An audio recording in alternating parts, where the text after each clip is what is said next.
जब भी आपको ऐसा केस दिखाई पड़े a साइन थीटा प्लस और माइनस b कॉस थीटा, ऐसा केस दिखाई पड़े, मतलब ये समझ लो कि स्पेसिफिक केस है, ठीक है। इसकी रेंज होती है, इसकी रेंज होती है, ये तो तुम डायरेक्टली याद ही रख सकते हो, इसकी रेंज क्या होती है, minus times root over a square plus b square से लेकर के plus times root over a square plus b square, यहां तक इसकी रेंज होती है। इसकी रेंज क्या होती है, minus times root over a square plus b square से लेकर के plus times root over a square plus b square. कैसे आती है वो बता रहा हूं मैं भी, कैसे आती है वो मैं बता रहा हूं। देखो अपने पास एक्सप्रेशन क्या लिखा हुआ है, y equal to a sine theta, अब मैं प्लस वाला ले रहा हूं, तुम प्लस वाला लो या माइनस वाला लो कोई फर्क नहीं पड़ता, a sine theta plus b cos theta, ये लिखा हुआ है ना। अगर ये पूरा एक्सप्रेशन या तो साइन थीटा बन जाए तो हमारे लिए आसान हो जाएगा, या फिर पूरा का पूरा एक्सप्रेशन कॉस थीटा बन जाए तो भी हमारे लिए आसान हो जाएगा। लेकिन अभी तो क्या है कि साइन भी घुसा हुआ है और कॉस भी घुसा हुआ है। अब मैं देखो तुम्हें एक चीज़ दिखा रहा हूँ यहाँ पे, और ये बहुत इंपॉर्टेंट है जो मैं करके दिखाने वाला हूँ, ठीक है। ये ITF में भी काफ़ी यूज़ होता है। हमारे पास साइन थीटा का कोफिशिएंट क्या है, a, और कॉस थीटा का क्या है, b। आप एक काम करो, वो जो a और b लिखा है उनमें से एक को ले लो बेस और एक को ले लो परपेंडिकुलर, एक को ले लो बेस और एक को ले लो, इस एंगल को मान लो अल्फा, तो हाइपोटेन्यूज क्या आ जाएगा, रूट ओवर। अगर मैं यहां से देखूं कि साइन अल्फा क्या आएगा तो तुम बोलोगे it will be b upon root over a square plus b square, और मैं बोलूंगा कॉस अल्फा क्या आएगा तो तुम बोलोगे it will B a upon, यही आएगा। अब जरा यहां पे हम अपनी सारी कलाकारियां स्टार्ट करते हैं। यहां पे मैं क्या कर रहा हूं, root over a square plus b square से मल्टीप्लाई किया और उसी से डिवाइड भी कर दिया, तो आ जाएगा root over a square plus b square sine theta plus b upon root over a square plus b square cos theta. क्या किया मैंने, root over a square plus b square से मल्टीप्लाई किया और डिवाइड किया ताकि एक्सप्रेशन में कोई भी चेंज ना आए। अब नेक्स्ट स्टेप पे जब जाओगे आपको तो क्या दिखाई पड़ रहा होगा, root over a square plus b square. ध्यान से देखो यहां पे क्या लिखा है, sine theta cos alpha plus cos theta लिखा है।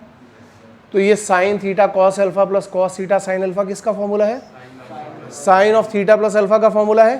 तो ये पूरा एक्सप्रेशन कन्वर्ट होकर किस में आ जाएगा, sine of theta plus alpha में। अब इसकी रेंज, क्योंकि ये साइन वाला टर्म है, इसकी रेंज क्या होती है, -1 से +1, और अगर आप इसमें ये नंबर मल्टीप्लाई करोगे तो रेंज क्या आएगी, minus root over a square plus b square से plus root over a square plus b square. तो जब भी ऐसा क्वेश्चन बन के आता है हमें डायरेक्टली क्या याद रखना है, range is what, minus root over a square plus b square to plus root over a square plus b square. Is that clear और नॉट। देखो तुम्हें हो सकता है ये कैलकुलेशन थोड़ी देर के लिए ना भी समझ में आए तो मुझे पूछो बार बार, तुमसे कोई डिराइव नहीं कराने वाला है, बट आगे इन फ्यूचर कभी क्वेश्चन में यूज हो जाए तो हो जाए बाई चांस। बट ये तो याद रख ही लो, दैट इज फॉर श्योर। कहीं पे भी लिखा हुआ है a sin theta plus b cos theta and you have to find the range, the range will be what, minus times root over a square plus b square to plus times root over a square plus b square. So last वाला जो question था वहां पे a क्या था 3 और b क्या था 4, तो जब root over a square plus b square करोगे तो क्या आएगा 5, तो रेंज क्या आएगा -5 टू +5, -5 टू +5।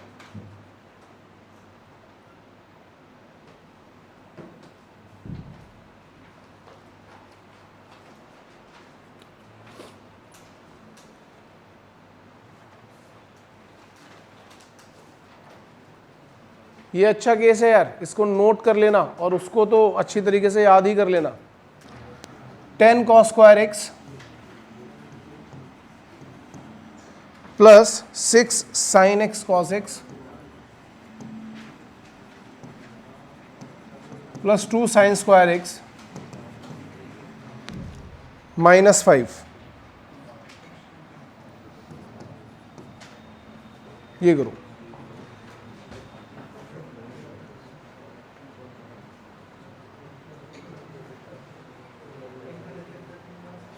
बस बातें मत करो यार।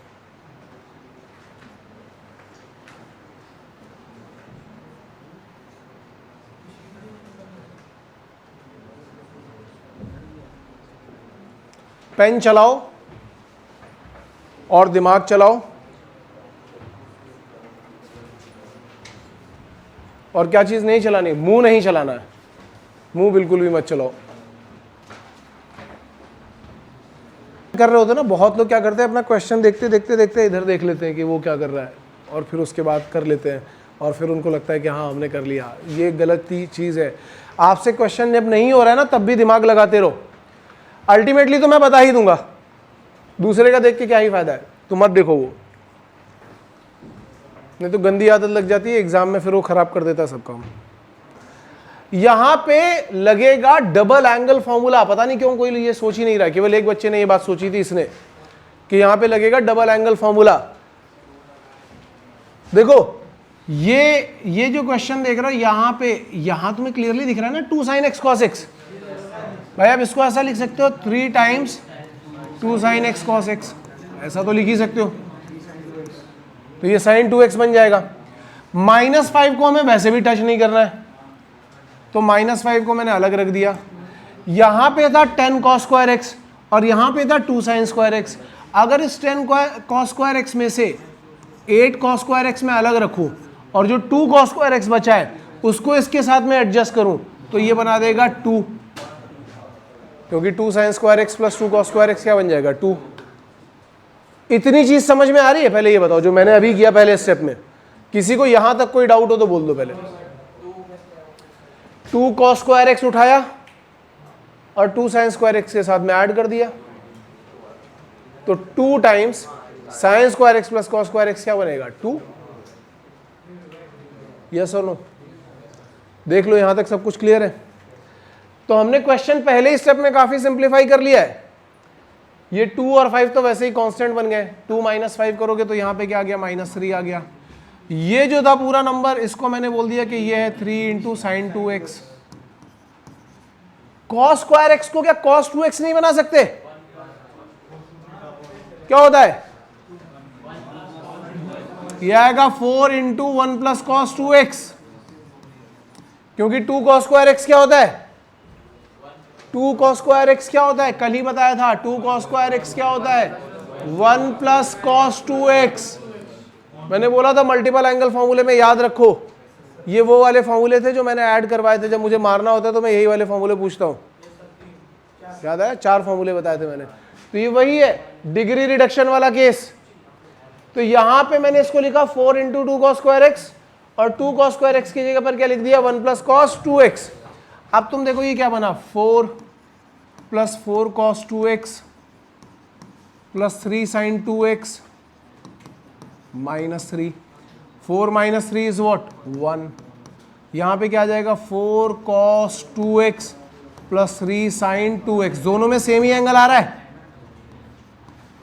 दोनों में सेम ही एंगल आ रहा है। ये 4 cos theta plus 3 sin theta बन गया है। अगर मैं देखूंगा तो ये a cos theta plus b sin theta की तरह बिहेव कर रहा है, तो इसका रेंज क्या आएगा -5 to +5। और अगर आप इसमें 1 ऐड कर दोगे तो एक्सप्रेशन का मिनिमम वैल्यू क्या आएगा? ये आएगा -5 + 1, -5 + 1 दैट इज व्हाट -4। और एक्सप्रेशन का मैक्सिमम वैल्यू क्या आएगा? 5 + 1 दैट इज 6। तो final answer is what -4 to 6। Just go through it once again, एक बार पूरा एक्सप्रेशन देख लो। देखो मुझे एक आध क्वेश्चन तो बड़ा करवाना ही होता है, हर बार सोच करके देखो। मैंने अभी तक जितनी भी चीजें कराई है, हो सकता है आईएमयू में तुमसे इस लेवल का क्वेश्चन ना पूछा जाए, लेकिन मैं हमेशा एक लेवल अप ऊपर लेकर के जाऊंगा ताकि आपका दिमाग खुले। आराम से पूरा का पूरा क्वेश्चन देखो, और कहीं पे भी डाउट आ रहा हो तो मुझे बोलो। किसी भी स्टेप में कोई डाउट आ रहा है तो मुझे बोलो।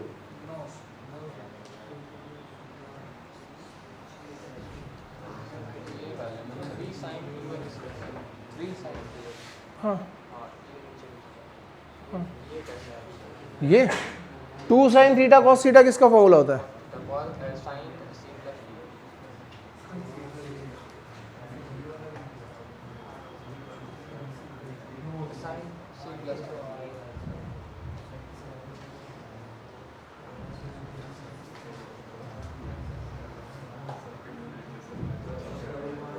फिर से देखो,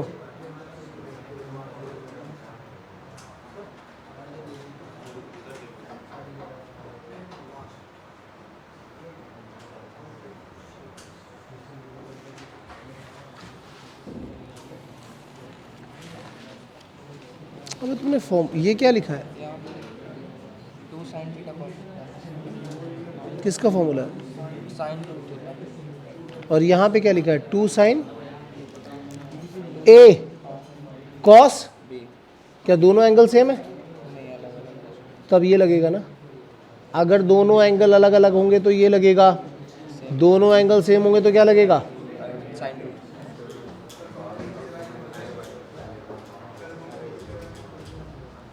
क्लियर है? हाँ, एक बार और एक्सप्लेन करता हूं मैं। देखो यहाँ पे स्क्वायर वाले टर्म भी दिख रहे थे, ये वाला टर्म भी दिख रहा था, मुझे यहाँ पे क्लियरली दिखाई पड़ा कि मैं इसको लिख सकता हूँ 3 into 2 sin x cos x। क्यों? क्योंकि आराम से ये sin 2 थीटा बन जाएगा। Is that clear? फिर मैंने देखा यहाँ पे, फिर मैंने देखा ये वाले टर्म्स, यहां से मैं 2 cos स्क्वायर x बोरो कर सकता हूं, 8 cos स्क्वायर x बचेगा, 2 cos स्क्वायर x उठाया, उसको 2 sin स्क्वायर x के साथ में ऐड किया, तो जब आप 2 cos square x plus 2 sin square x करोगे और 2 कॉमन लोगे तो cos square x into sine square x क्या बन जाएगा? तो मैंने उसको यहाँ 2 इंटू 1 2 लिख दिया, मतलब इधर का 2 cos स्क्वायर x और इधर का 2 sin स्क्वायर x सिंप्लीफाई होकर के क्या आ गया? 2 आ गया। तो पहले ही स्टेप में चीज़ें काफ़ी सिंप्लीफाइड हो गई। ये बन गया 2 - 5 इज -3, ये बन गया 3 sin 2x, यहाँ पे 8 cos स्क्वायर x लिखा था, तो मैंने यहाँ पे ये 2 cos स्क्वायर x वाला फॉर्मूला यूज किया, दैट इज 1 + cos 2x। तो 8 cos स्क्वायर x को आप क्या लिख सकते हो? 4 इंटू 2 cos स्क्वायर x, और 2 cos स्क्वायर x की जगह पर क्या लिखोगे? 1 + cos 2x। नाउ आपने 4 से मल्टीप्लाई किया तो क्या आया? 4 + 4 cos 2x, ये 3 sin 2x अलग था, -3, सारे टर्म्स आ गए। Now 4 - 3 is what? 1, और इन दोनों टर्म्स को मैंने एक साथ रखा, ये दिख रहा है a cos theta plus b sin theta, दोनों में सेम ही एंगल है ना, थीटा थीटा, तो इसकी रेंज क्या आएगी? √a minus times √a² plus b square से plus time √a² plus b square. तो जब फाइनल रेंज निकालनी होगी तो हम क्या बोलेंगे? मिनिमम वैल्यू कैसे मिलेगी? -5 + 1, और मैक्सिमम वैल्यू कैसे मिलेगी? 5 + 1। Is that clear? देखो अगेन मैं तुमसे बोल रहा हूं कि इस क्वेश्चन के आने के चांसेस बहुत कम है, बहुत ही ज्यादा कम है, लेकिन क्योंकि लास्ट ईयर का जो पेपर आया है वो थोड़ा डिफिकल्ट हुआ है, पहले वाले पेपर से डिफिकल्ट हुआ है। नेक्स्ट ईयर का पेपर डिफिकल्ट होगा या नहीं होगा अभी किसी को कुछ पता नहीं है। इस बार का नहीं, मैं बोल रहा हूं कंपेरेटिव टू लास्ट ईयर, उसके कंपैरिजन में इस बार का पेपर डिफिकल्ट था। और वो डिफिकल्ट क्यों था वो भी मैं बता रहा हूं। लास्ट ईयर के पेपर में जैसे मैथ्स तो मुझे नहीं लग रहा है कि कोई बहुत ज्यादा डिफिकल्ट होगा, मैथ्स तो ओवरऑल सेम ही था।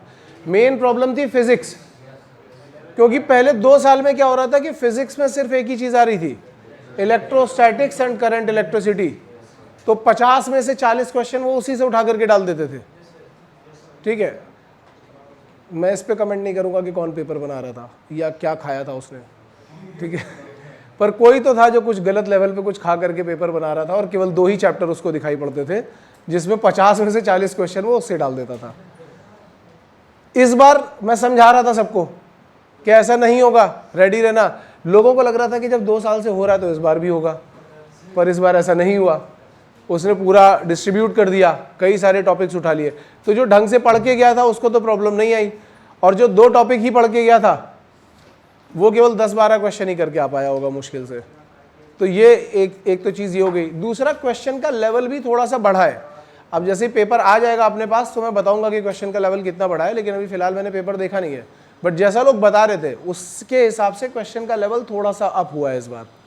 नेक्स्ट ईयर भी हो सकता है, क्योंकि क्वेश्चन अगर तुम 21 का पेपर देखोगे, ठीक है, और 21 के पहले वाला पेपर देखोगे जो शायद 19 में हुआ था, वो दोनों पेपर का लेवल अभी के करंट पेपर के लेवल से अप था। वो दोनों पेपर्स का लेवल अभी करंट में जो पेपर चल रहे हैं उस लेवल से थोड़ा सा अप था। तो मेरा सजेशन ये है कि एक लेवल अप ही जाओ ना। अगर एक लेवल अप जाओगे, प्रिपरेशन आपकी एक लेवल अप पे होगी और बाय चांस एग्जाम इजी आ गया तो तुम तो फायदे में रहोगे ना। लेकिन अगर तुम डाउन चल रहे हो ये सोच करके कि नहीं पेपर आसान आएगा, पेपर आसान आएगा, पेपर आसान, और वो डिफिकल्ट आ गया, तो तुम करोगे क्या? एग्जामिनेशन हॉल के बाहर जब भी मैं जाता हूं ना एग्जामिनेशन हॉल के बाहर, मैं आराम से देखता हूं बच्चों के क्या रिएक्शन आ रहे हैं। 70% जनता रो रही होती है, अरे पेपर का पैटर्न चेंज हो गया, अरे अब की बार पेपर ऐसा आ गया, अब की बार जेई जैसा पेपर आ गया, और कुछ नहीं आया होता जेई वेई जैसा पेपर, बकवास पेपर होता है। वो 70% जनता वो होती है जो पढ़ के नहीं गई होती है। तुमने देखा होगा 70% जनता जो है, अभी तो अपने ऊपर हॉस्टल में ही देखोगे, इतना सब कुछ समझाने के बाद मैं गारंटी ले सकता हूं, मैं तो देखता नहीं हॉस्टल में भी क्या चल रहा है, लेकिन 50% क्राउड केवल बातें कर रहा है, केवल बातें। खुद तुम लोग देखना और रियलाइज करना कि 50% जनता वहां पे सिर्फ बातें कर रही होती है कि हम ये कर देंगे, हम वो कर देंगे, अब की बार हम ऐसा कर देंगे, वह झंडे गाड़ देंगे जाकर के पता नहीं कहां पे, और पढ़ाई के नाम पे कुछ नहीं कर रहे होते। यही 50% जनता जब वहां पे जाती है और बाकी लोगों से मिलती है एग्जाम के टाइम पे, तब ये बताते हैं मैं यहां से पढ़ के आया हूं, वो बताएगा मैं वहां से पढ़ के आया हूं, हम इस कोचिंग से, हम उस कोचिंग से, फलाना ठिकाना। एग्जाम के बाहर जैसे ही निकलेंगे सब दोस्त हो जाते हैं। तेरा पेपर कैसा हुआ? मेरा खराब हुआ। मेरा भी खराब हुआ, हम दोनों दोस्त हैं। तेरा क्यों खराब हुआ? क्योंकि पैटर्न बदल गया था। हाँ, मेरा भी इसी वजह से खराब हो गया यार, मेरा भी पैटर्न बदल गया था, ठीक है, या मैं पैनिक कर गया था वहां पे जाकर के, या फिर मुझे गर्मी बहुत लग रही थी, एसी नहीं चल रहा था वहां पे, हाँ ब्लैंक आउट हो गया था वहां पे जाकर के। ऐसे करके सबके अपने अपने नए नए वो नए फ्यूजन निकल करके आते हैं। कुछ लोग देखते हैं कि मेरा बहाना उतना इफेक्टिव नहीं है पर इसका ज्यादा लग रहा है, तो अब घर पे यही वाला बताना है। समझ में आ रही है बात? ये 70% जनता वहां पे आपको ऐसे दिखाई पड़ेगी हर बार। मैं जितनी बार भी एग्जामिनेशन हॉल के बाहर जाता हूं, और जो अच्छा पेपर करके आता है वो चुपचाप साइड से निकल जाता है, वो कुछ बताता ही नहीं है। कोई पेपर की एनालिसिस नहीं बताएगा कि पेपर ऐसा आया था, कि पेपर वैसा आया था, कि फलाना था, ठिकाना था, वो कुछ नहीं बताता। वो आराम से बाहर आता है, सेलेक्ट होता है, चला जाता है। और तुम ये ध्यान देना, जो सिलेक्ट होकर के निकलते हैं, जो भी सिलेक्ट होकर के निकलते हैं, वो बकवासबाजी करते हुए नहीं दिखाई पड़ेंगे। भले ही वो ग्रुप में बैठे हो, भले ही वो ग्रुप में बैठे हो, जैसे इस क्लास, जैसे सब लोग पेपर दे करके आ गए हो, ठीक है, जो सिलेक्ट होकर के जाने वाले होंगे वो केवल तुम्हारी बातें सुन रहे होंगे। अगर तुम उनसे पूछोगे ना भाई तेरा क्या व्यू पॉइंट है इस पेपर के बारे में, तो बस थोड़ी सी बात, ठीक था यार पेपर, मुझे तो ठीक ही लगा, मुझे तो ऐसा ही लगा, मुझे तो ठीक है, इतना बोलेगा वो। आखिरी में बाकी सब बातें उसकी रैंक बोलेगी। और जिनकी रैंक नहीं आनी होगी, तुम उनके मुंह से बातें सुनो, वो सिर्फ बोलेंगे, सिर्फ और सिर्फ बोल रहे होंगे कि भाई इस बार का पेपर ऐसा था, इस बार का पेपर, पिछली बार का पेपर वैसा था, तो मैंने ये तैयारी करी थी लेकिन मैं इस जगह पे मात खा गया, मैं ऐसा कर गया, मैं वैसा कर गया। सारी बकवासबाजी उनकी चल रही होगी।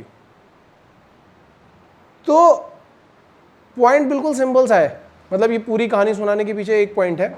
पॉइंट ये है कि prepare for the worst, prepare for the worst, कि पेपर बहुत डिफिकल्ट आ जाएगा तो हम क्या करेंगे। तो डिफिकल्ट आ जाए बहुत, मतलब मैं अभी भी क्या करता हूँ, जैसे मैं सपोज करो यही वीडियो उठा करके, एग्जैक्टली यही चीज़ उठा करके मैं यूट्यूब पे डाल दूंगा, या ये क्वेश्चन उठा करके मैं यूट्यूब पे डाल दूंगा, तो नीचे पता है क्या कमेंट आएगा? अबे इसको पढ़ाना नहीं आता है, ये तो जेई का पढ़ा रहा है, ये तो ये कर रहा है, ऐसे पेपर आता ही नहीं है, इतना आसान क्वेश्चन आता है, उसमें ये वाले क्वेश्चन तो आते नहीं है, इस लेवल के क्वेश्चन तो आते नहीं है, और इसके यहाँ कोचिंग ज्वाइन करने की जरूरत ही नहीं है, तो केवल कोचिंग में बच्चे पढ़ाने के लिए कर। 50 कमेंट यही आएंगे। हाँ, अपनी क्लास के भी बोल सकते हैं, बड़ी बात नहीं है। मतलब ये मुझे तो पता चलता है यूट्यूब से, जनरली मुझे कहाँ से पता चलता है? यूट्यूब से। तो अपने क्लास के भी बोल सकते हैं, बड़ी बात नहीं है। लेकिन जिस दिन पेपर आता है उसके बाद से सबका व्यू पॉइंट बदल जाता है। उसके बाद से या तो वो मर्चेंट नेवी ही छोड़ के चला जाता है, क्योंकि उसको लगता है कि हाँ ये आदमी जो 1 साल से बोल रहा था वो बात सही थी और ये मेरे बस की बात नहीं है, तो वो मर्चेंट नेवी छोड़ देता है। या फिर वो ये करता है कि नहीं यार बात तो सही थी, अब मुझे तैयारी करनी पड़ेगी, तो वो तैयारी करना शुरू कर देता है। मैंने ऐसे इतने केसेस देखे हैं पिछले 5 साल में, जब पहले मैं ऐसे वीडियो उठा करके डाल देता था, अब तो मैंने डालना ही बंद कर दिया, पहले मैं ऐसे ही वीडियो उठा करके डाल देता था ये क्वेश्चन, तो कमेंट्री नीचे आती थी कि भाई ये तो जेई का क्वेश्चन है, ऐसा तो कुछ आता ही नहीं है, पेपर तो बहुत आसान आता है, और वो बकवास बातें कई लोग पढ़ते थे, कमेंट पढ़ते ना सब, तो बहुत बच्चे कमेंट पढ़ते थे, कमेंट पढ़ने के बाद कहते थे कि अच्छा मतलब पेपर बहुत आसान आता है, अगर इससे भी आसान आता है तब तो बहुत ही आसान हो गया, क्योंकि ये कोई डिफिकल्ट चीज़ नहीं है, ये आपके लिए डिफिकल्ट हो सकती है, बहुत बच्चों के लिए ये बहुत आसान है।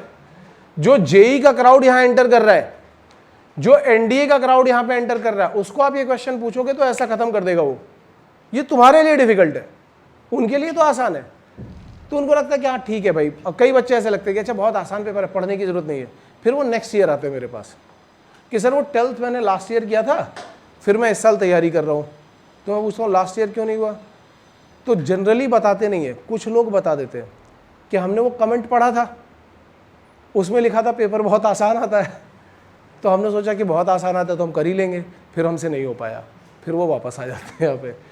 ये रियलिटी है, बहुत कम लोग और जो यहाँ से निकलते हैं, जो मर्चेंट नेवी छोड़ के भागते हैं आसान के ही चक्कर में, कह रहे आसान है आसान है आसान है, और फिर हमसे नहीं हुआ तब क्या करेंगे, वो निकल जाएंगे, मर्चेंट नेवी छोड़ के ही चले जाएंगे, वो आकर के ये बताएंगे ही नहीं कि हम हमारे जीवन में क्या हो रहा है, गए मर्चेंट नेवी छोड़ करके, किसी को कुछ नहीं बताने वाले।